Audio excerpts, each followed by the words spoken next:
Hello student, welcome back to my YouTube channel Arihant lecture. आज के इस वीडियो में हम बात करेंगे हिंदी में पास होने का जबरदस्त ट्रिक। आपको जानकर हैरानी होगी कि ये जो वीडियो आप देख रहे हो स्वयं एक एग्जामिनर से देख रहे हो और आपने यूट्यूब पे लाखों सारे वीडियो देखी होंगी हिंदी में पास होने की ट्रिक। बट ये जो ट्रिक है, ये जो वीडियो है, आपको सबसे अलग और जीनियस और 110% वर्किंग ट्रिक मिलेगा, जहां से आप बिना पढ़े हिंदी की पूरी पेपर को आपको कैसे हल करना है ये ट्रिक बताऊंगा, जिसमें आप एमसीक्यू का क्वेश्चन और इसके साथ ही साथ लॉन्ग और शॉर्ट टाइप सभी प्रकार के क्वेश्चन को आप आसानी से सॉल्व करके अच्छे मार्क्स ला सकते हो। अभी बिना पढ़े अगर ऑब्जेक्टिव क्वेश्चन को आपको सॉल्व करना पड़ेगा, एमसीक्यू को, वो कैसे सॉल्व करेंगे आज के इस वीडियो में हम देखेंगे।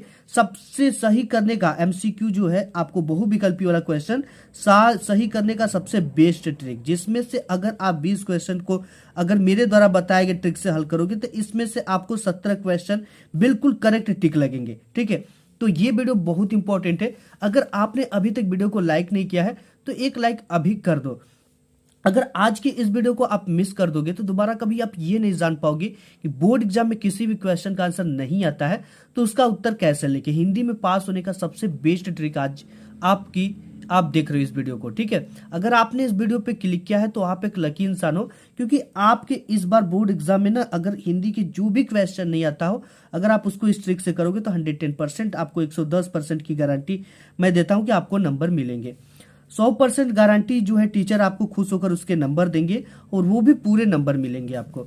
सबसे पहले बात करेंगे कि अगर गद्यांश के लेखक का नाम ना पता हो तो संदर्भ हमें कैसे लिखना है। बोर्ड के एग्जाम में हमें कुछ भी नहीं आता तो हमें पूरी पेपर को कैसे हल करना है। सबसे पहला एक टारगेट हमारा इस बार का है कि हमें एक भी क्वेश्चन को छोड़ना नहीं है। ठीक है, और जो क्वेश्चन नहीं आता उसको कैसे लिखना, वो ट्रिक क्या लगानी है कि हमें पूरा का पूरा नंबर मिल जाए, आज की इस वीडियो में हम देखेंगे। लेखक का जन्म ना पता हो तो जीवन परिचय कैसे हम लिखें। प्रार्थना पत्र ना आए तो उसे हमें कैसे लिखना है। कोई भी निबंध ना आए तो उसे ट्रिक से कैसे लिखना है। ठीक है, ये सबसे इंपॉर्टेंट है। सबसे पहले तो आपके बोर्ड के जो पेपर होते हैं, क्वेश्चन पेपर, उसमें आता है क्या, एमसीक्यू, यानी कि बहुविकल्पी टाइप के क्वेश्चन। जैसे कि उसकी ट्रिक मैं आपको बता दूं कि जब भी कोई इस तरह का क्वेश्चन दिखे, जैसे ये है कि जयशंकर प्रसाद की रचना है, देर का लहर कामयानी ए व बी दोनों की साकेत। ठीक है, तो जब भी ऐसा क्वेश्चन आ जाए जिसमें ए और बी का जिक्र किया गया हो तो वही हमेशा करेक्ट होता है। ठीक है, ये कितने चांस है, 99% उसके करेक्ट होने के चांस है। तो ऐसा क्वेश्चन जब भी दिखे कि कोई भी क्वेश्चन दे दे, कुछ भी दिया हो, लिख दे कि ए और बी दोनों, तो यही वाला अक्सर सही होता है। इसके बाद आपके बोर्ड पेपर में, जैसे कि अगर आपके एग्जाम में कोई भी ऑब्जेक्टिव क्वेश्चन इस भी यानी सन वाला आ गया तो ये ट्रिक आपको लगाना है। सबसे पहले तो आपको सबसे बड़ा और सबसे छोटा इसमें देखना है कौन सा सन है। तो इसमें से हमारा जो है सबसे बड़ा अगर बात करें तो 98 है और सबसे छोटा आपका 1886 है। ठीक है, तो हमें इन दोनों को छोड़कर इन दोनों में से फाइंड करना है केवल कि हमें क्या सही होगा। सबसे बड़ा और सबसे छोटा से हम ब्रेकअप कर लेंगे एंड इसके बाद जो बचेगा उससे हम उसी में से हमको सेलेक्ट करना है। ठीक है, अब इसके बाद थर्ड नंबर है कि अगर आपके एग्जाम में कोई भी एमसीक्यू ऐसा, यानी कि ऑप्शन वाला क्वेश्चन जो था, बहुविकल्पी टाइप के क्वेश्चन, वो आए अगर इस तरह का आ जाए, जैसे यहाँ पे फॉर एग्जांपल दे रखा है कि कुछ भी दे देगा, उसमें से कहेगा ए बी और सी और लास्ट में लिख देगा उपयुक्त सभी या ए सभी, तो ये वाला 110% ए सभी वाला क्वेश्चन हमेशा सही होता है। ठीक है, और एग्जाम के पेपर में सबसे ज्यादा जो सही होने वाला ऑब्जेक्टिव क्वेश्चन होता है आपके बहुविकल्पी, वो ए व सी होता है। सबसे ज्यादा ए व सी सबसे ज्यादा होते हैं, इसलिए हमने कॉपी वगैरह सब कुछ ले रखा है। आपको वो ट्रिक, मैं खुद एग्जामिनर और कॉपी चेक करता हूं और बहुत सारे बच्चे ऐसा करते भी है, उनको नंबर भी मिलता है। तो यहाँ पे सबसे पहले हमारे पास एक पेपर है, जैसे मैं आपको कुछ प्रूफ के तौर पे दिखा दूं। यहाँ पे जैसे यहाँ पे क्वेश्चन की छायावादी कवि है, देखा जयशंकर प्रसाद, महादेवी वर्मा, सूर्यकांत त्रिपाठी निराला, ये सभी। अब देखो इसमें क्या आ गया, ए सभी। ठीक है, तो ए सभी वाला आपको आंख बंद करके टिक लगाना है, क्योंकि देखो प्रसाद वर्मा निराला पंत ये क्या है, छायावाद के कवि है, तो ये करेक्ट हो गया। ठीक है, एंड नेक्स्ट आपको एक और प्रूफ दिखाता हूं। जैसा कि हमने आपको बताया था कि जब भी बोर्ड एग्जाम में सन वाला क्वेश्चन आ जाए, जैसे यहाँ पे है कि प्रगतिवादी युग का आरंभ हुआ था, तो हमने बताया था कि जो सबसे बड़ा है, सबसे बड़ा क्या है 1953 है और सबसे छोटा क्या है सबसे छोटा आपका 1920 ईस्वी है। ठीक है, इन दोनों से हमें क्या कर लेना है, इन दोनों को हमें छोड़ देना है, इन दोनों से हमें कोई मतलब नहीं रखना है, इसमें से हमें अब नहीं देखना है। ठीक, किसमें से देखना है, बचता है हमारे पास दो, 1936 और 1943। तो आप इनमें से किसी भी तरीके से किसी को तुक्का मार देना। इसका प्रगतिवादी का आरंभ जो हुआ था वो 1943 ईस्वी में हुआ था।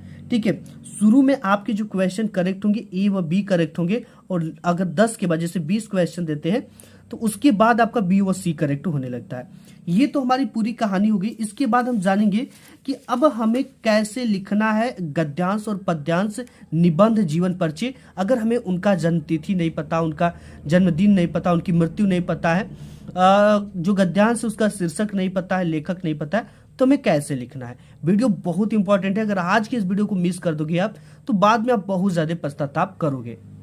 और आपका जैसे ही बहुविकल्पी समाप्त होता है उसके बाद यहाँ पे 21 नंबर पे आपको दो ठो ये देता है गद्यांश। ठीक है, आपको किसी एक को हल करना होता है, लेकिन अगर इस गद्यांश का हमें देखो, गद्यांश के लिए दो चीजें इंपॉर्टेंट होती है।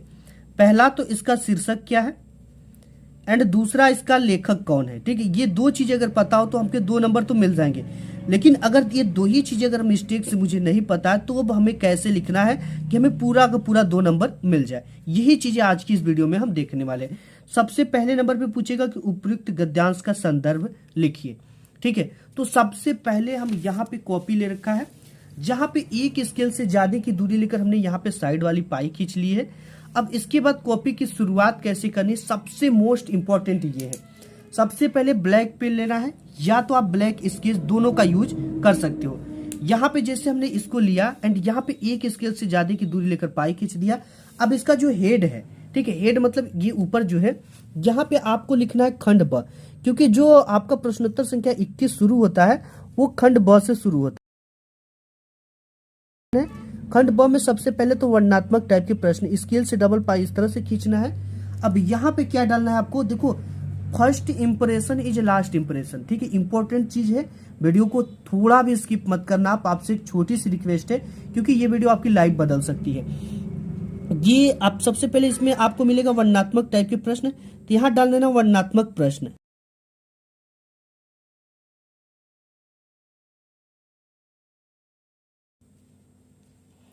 ये हमने डाल दिया यहाँ पे वर्णनात्मक प्रश्न।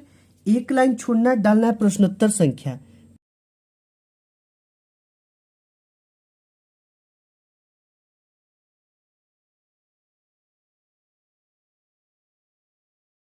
लिखने के बाद इसके नीचे स्केल से डबल पाई खींच देनी है। तो यहां तक हम अपने कॉपी की शुरुआत कर लिए। खंड ब, वर्णनात्मक प्रश्न, प्रश्नोत्तर संख्या 21 डाल दिया। एंड डालने के बाद देखो सबसे पहला चीज क्या करना है आपको, यहाँ पे देखो शुरुआत के गद्यांश में दो ठो होता है, एक पहला होता है, एक अथवा करके देता है। तो इन दोनों में से आपको किसी एक को हल करना होता है। सबसे पहली चीज इसमें क्या है कि शुरुआत 1 से 2 अक्षर हम लेंगे और लास्ट के 1 से 2 अक्षर लिखकर हम एक टीचर को संकेत देंगे कि हमने कौन सा गद्यांश को हल किया है। तो इसके लिए देखो सबसे पहले यहाँ पे हम ब्लैक पेन लेंगे। आप संकेत या गद्य दोनों चीज यहाँ पे लिखोगे, एक लाइन छोड़ोगे एंड यहाँ पे लिखेंगे गद्य। ठीक है, गद्य के बाद हमें वो पहला 1 से 2 अक्षर लेना है। पहला है विश्वास पात्र मित्र। ठीक है, यहाँ पे लिख देंगे विश्वास पात्र मित्र, ये हमने लिख दिया।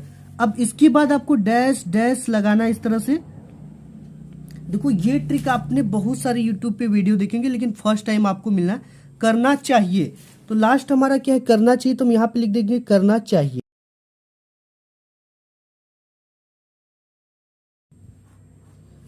ये हमारा एंड हो गया यहाँ तक। ठीक है, अब हमें सबसे पहले संदर्भ लिखा दिया है, तो हमें यहाँ पे लिखना है संदर्भ, हेडिंग डालनी है।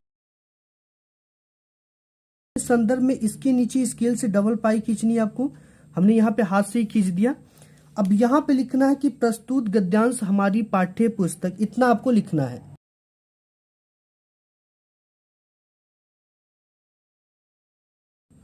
अब देखो इतना हमने लिख लिया, प्रस्तुत गद्यांश हमारी पाठ्य पुस्तक। हिंदी को किससे लिखना है आपको, ब्लैक पेन से लिखना है, आपकी हिंदी से ही लिया जाएगा। तो यहाँ पे हिंदी के गद्य खंड में संकलित है।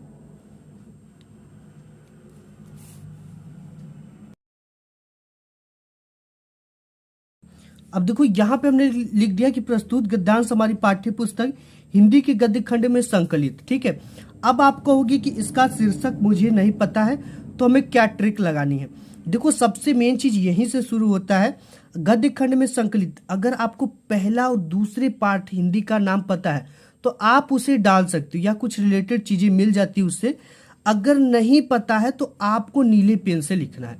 जैसे ये जो है ये मित्रता नामक पाठ से लिया गया, तो हमको पता है, ठीक है, तो हम इसको किस पेन से लिख रहे हैं, ब्लैक पेन से लिख रहे हैं। अगर ये चीजें हमें नहीं पता होती तो हम इसको किस पेन से लिखते हैं, ब्लू पेन से लिखते हैं। या तो अगर आपको ट्रिक है, या पहला या दूसरे पार्ट का नाम लिख दो, क्योंकि एक गद्यांश आपके पहले या दूसरे पार्ट से 110% आता ही आता है।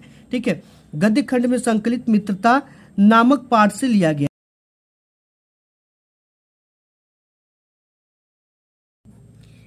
देखो इतना हमने लिख दिया, और लिखेंगे कि इस पाठ के लेखक, इतना हमें लिखना, इस पाठ के लेखक। अब यहाँ पे मेन चीज आता है कि लेखक हमें नहीं पता। अगर लेखक नहीं पता तो पहले या दूसरे पार्ट के किसी भी लेखक का नाम लिख देना। अगर पता है तो हमें ब्लैक पेन से लिखना, अगर नहीं पता है तो हमें, अगर रैंडमली हम लिख रहे हैं तो हमें ब्लू पेन का यूज करना है। ठीक है, इसके लेखक जो है वो आचार्य रामचंद्र शुक्ल हैं, तो हम इनको क्या लिखेंगे, इन्वर्टेड कॉमा में आचार्य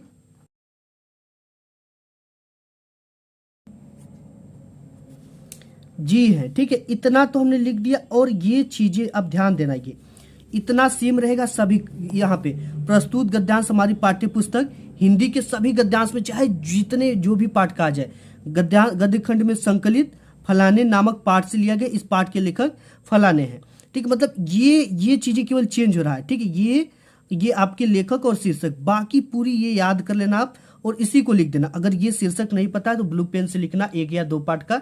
लेखक नहीं पता है तो एक या दो पार्ट का ब्लू पेन से लिखना। तो यहाँ पे आपको ब्लू पार्ट लिखोगे उससे ब्लू पेन से, तो देखो एग्जामिनर जो होता है काफी फास्ट होता है। ठीक है, आपकी ये चीजें जान जाएगा कि कॉपी की जो शुरुआत की गई है वो प्रोफेशनल तरीके से की गई, तो जितने भी क्वेश्चन किए गए होंगे वो सही किए गए होंगे।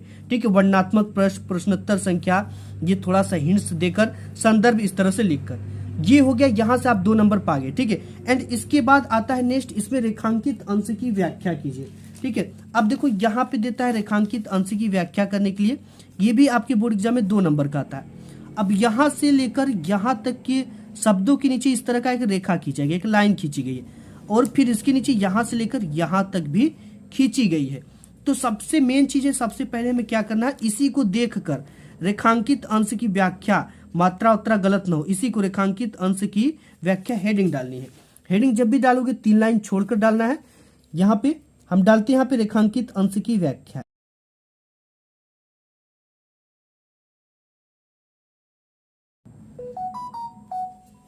इसके नीचे स्केल से डबल पाई खींच देंगे। यहां पे हमने क्या किया, डबल पाई खींच दिया। अब हमें एक चीज ट्रिक क्या है इसमें, रेखांकित अंश की व्याख्या लिखने पर ये चीजें लिखना है कि प्रस्तुत गद्यांश में लेखक कहता है।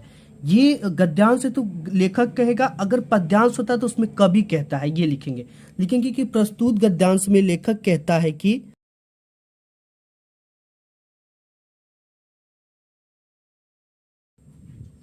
इतना हमने लिखा कि प्रस्तुत गद्यांश में लेखक कहता है कि। यहां के बाद अब हमें ट्रिक क्या लगानी, ठीक है, पूरी की पूरी ट्रिक हम आपको बताएंगे। यहां से लेकर यहां तक के पूरे शब्द को आप उतार दो, जिसके नीचे रेखा खींचा गया सिर्फ उसी को उतारना है। ठीक है, यहां से लेकर यहां, जैसे विश्वास पात्र मित्र से बड़ी रक्षा रहती है, यानी इसको आप नहीं बिल्कुल आता तो आप बिल्कुल, आपको पढ़ने भी नहीं आता तो आपको इस तरह से पूरा का पूरा यहां तक उतार देना। ठीक है, अगर आता है तो आपको ये लिखना है कि जो विश्वास करने योग्य मित्र होता है उससे हमारी बहुत बड़ी रक्षा रहती है, जिसे ऐसा मित्र मिल जाए उसे समझना चाहिए कि खजाना मिल गया, उसे समझना चाहिए कि मुझे बहुत बड़ी संपत्ति मिल गई। इस तरह से अगर नहीं आता तो बिल्कुल इसको यहां से लेकर विश्वास पात्र मित्र से बड़ी रक्षा रहती, यहां फिर उसके बाद यहां से उठाना है। इसके नीचे भी रेखा खींचेगा यहां से लेकर यहां तक।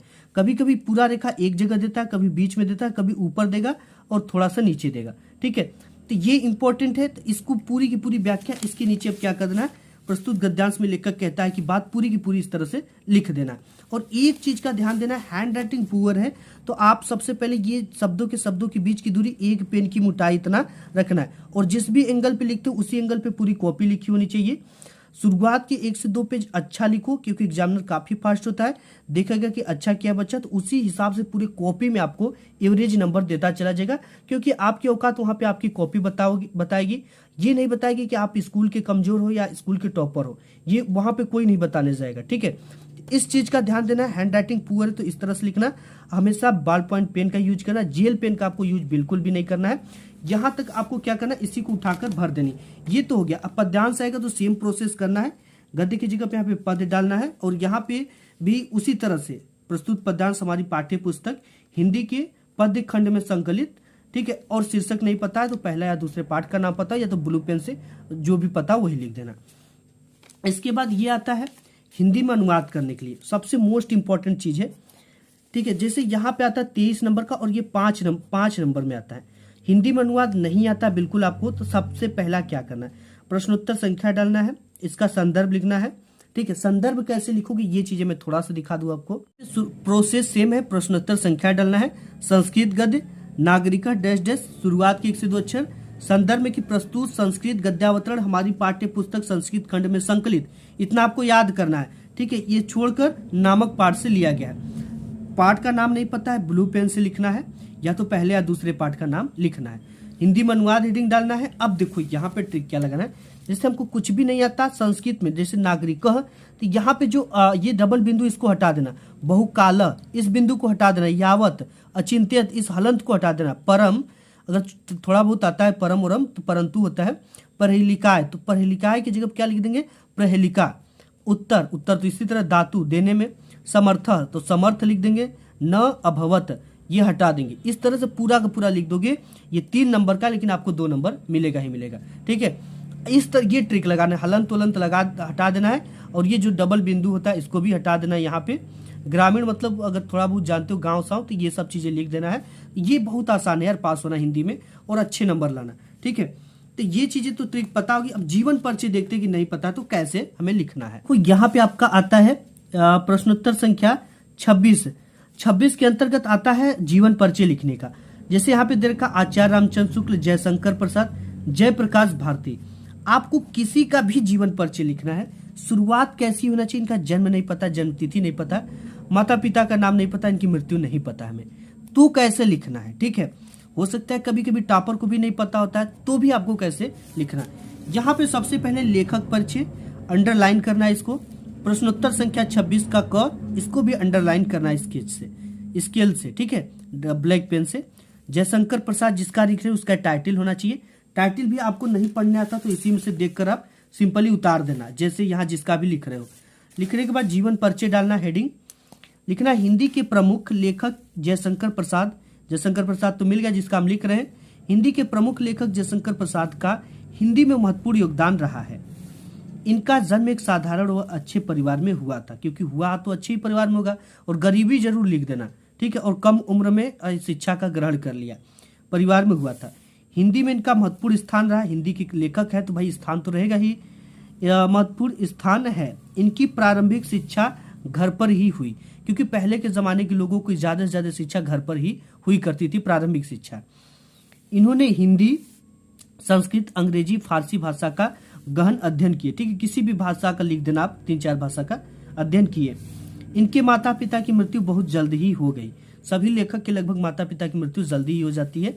ठीक है, इतना आपको लिखना है, इनकी माता पिता की मृत्यु जल्दी ही हो गई। इसके बाद लिखना है, माता पिता की मृत्यु हो जाने के कारण इनके ऊपर कठिनाइयों का पहाड़ टूट पड़ा। भाई किसी के भी माता पिता का होना ऐसा, लेकिन उसके ऊपर तो पूरी जिम्मेदारी आ जाती है। इनका जीवन बड़ा ही संघर्षशील था। ठीक है, जब माता पिता नहीं रहेंगे तो संघर्षशील रहेगा ही रहेगा। भाई जो भी अगर कुछ कठिन मेहनत किया तभी तो वो अच्छे बने हैं। हिंदी में इन्होंने नाटक, उपन्यास, कहानी आदि की रचना की है। ठीक, जो भी लिखे हो, अब नाटक लिखेंगे, कहानी लिखेंगे। ठीक है, बाद में अत्यधिक चिंता व बीमार होने के कारण इनकी मृत्यु हो गई।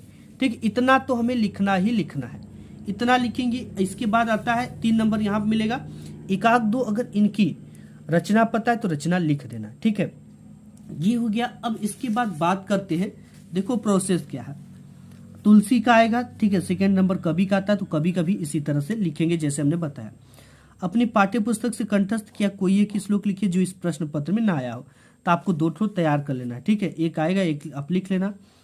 अब आता है प्रार्थना पत्र लिखने के लिए। प्रार्थना पत्र नहीं पता है, नहीं लिखने आता, तो आप कैसे लिखोगे ये चीजें हम देख लेते हैं। प्रार्थना पत्र के लिए इंपॉर्टेंट क्या है, सबसे पहले तो पत्र लेखन ऊपर डालना है, प्रश्नोत्तर संख्या डालना है, सेवा में डालना है, ठीक है। सेवा में डालने के बाद एक कामा लगाना है, और जहां से कामा इंड होता है वहीं से हम शुरू करेंगे, श्रीमान प्रधानाचार्य जी, HV inter college Prayagraj Uttar Pradesh, जहां पे उसका नाम, ये आपके ID कार्ड पे ही होगा, उसी विद्यालय का नाम लिख देना जहां पे आप पढ़ते हो, ठीक है।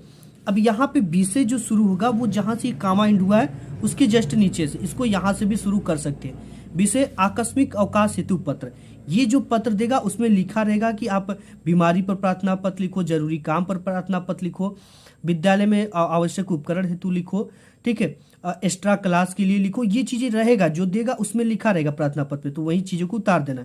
फिर आपको सेवा में जहां से हम लिखे हैं वहीं से महोदय लिखेंगे ब्लैक पेन से, एक कामा लगाएंगे, और जहां से ये कामा खत्म होगा वहीं से सविनय निवेदन है कि आज मेरे घर पर एक अति आवश्यक कार्य हो जाने के कारण इतना प्रोसेस लिखना है, जो भी है उसी को लिख देना, ठीक है। बीमार हो जाने के कारण, ये हो जाने के कारण वो।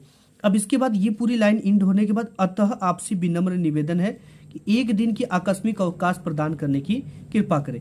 आपका आज्ञाकारी से क ख ग घ कक्षा 10 दिनांक और धन्यवाद हर समय सेवा में के जस्ट नीचे आपका आएगा, ठीक है। और आपका आज्ञाकारी शिष्य शिष्या, और क ख ग घ लिख देना, नाम नहीं लिखना है, कक्षा 10 11 12 जो भी वो लिख देना है। इस तरह से लिखना, केवल प्रोसेस देखा जाता है इसमें, ठीक है। लिखे किया हो, ये चीजें बाद में देखी जाएगी।